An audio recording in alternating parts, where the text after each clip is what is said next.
Energize our club. Today we have 34 paid members. At the Fall District 54 conference in Peoria, Talk of the Town was recognized for attracting 9 new members in this medley contest. This was the highest number in District 54. I was in China when all these new members showed up. So that's a tribute to all of you and to this club. Our next speech is by one of the newer members of our club. Fortunately, he didn't break anything snowboarding, which is now a club sport. So he's back to give his third speech from the Competent Communication Manual. I won't say break a leg, because he might do that. Please welcome Vinny Maida. One goal, Vinny Maida.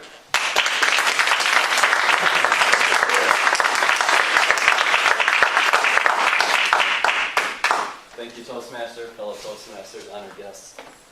Up until 2 days ago, I really had no idea what I was going to talk about today. And despite some great suggestions from Dan, my mentor, my mind has been preoccupied by something else. And no matter how hard I try, I can't get the Chicago Blackhawks off my mind. Even as I speak right now, I can't help but think that there's a parade in a couple hours downtown Chicago. But it got me to thinking, what does it take to build a successful team? Whether it's a sports team or a business team, because I find there's a lot of similarities in the two.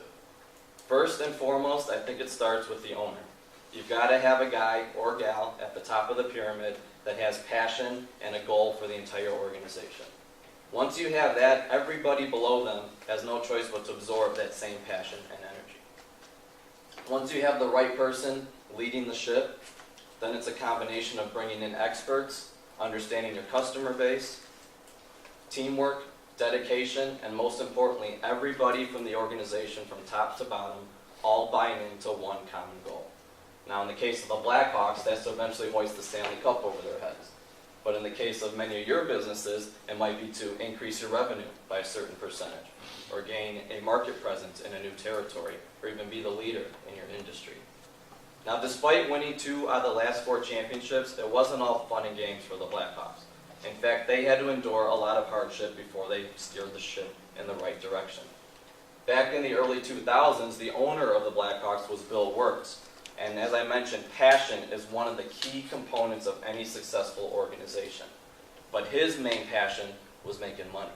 So he did not gain the respect of not only his employees, but his customer base, which was his fans.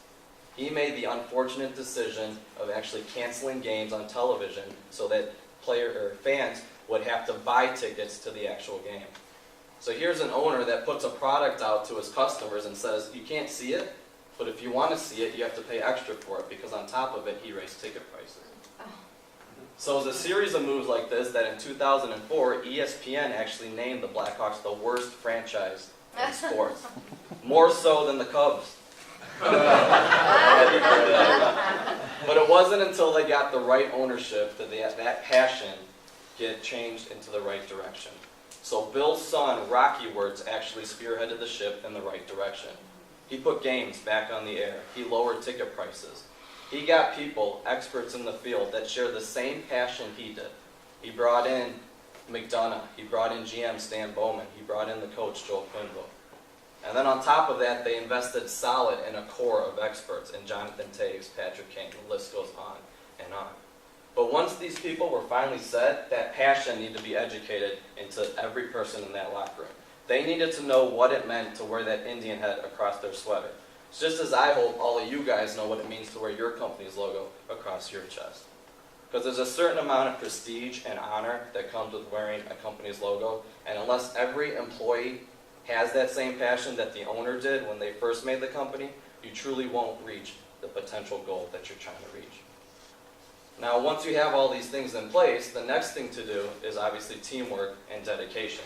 And I have not seen as much teamwork as I've seen when I watch a hockey game with the Chicago Blackhawks. If one person loses the puck, another guy is right there to get it. If one person breaks his stick, a teammate's offering theirs off the bench. If somebody gets hit, there's a guy right behind him trying to start a fight to protect his back. It truly is astounding to see how much teamwork the Blackhawks put in and day out. And I try to relate that into my business as well. In fact, this past Monday, Andrew Shaw of the Chicago Blackhawks took a puck to the face, and got a bunch of stitches. Now, he could have very easily called it a day, but you know what? He was back on the ice as soon as possible. And that shows dedication, that shows teamwork, and that shows passion to achieve one common goal. And I like to relate that to my business as well. Anything I can do to help my company succeed, I'll do that. Whether it's answering a phone call during a blizzard, or visiting a customer site for quality assurance, or even processing an invoice for payment. And unless everybody gets on the same page and shares that same passion, you truly won't be able to reach that one goal that every company is looking for. And just as the Chicago Blackhawks were able to hoist their trophy up this past Monday, I believe that everybody here can become champions as well if they all reach the common goal that their companies set out for them. Thank you.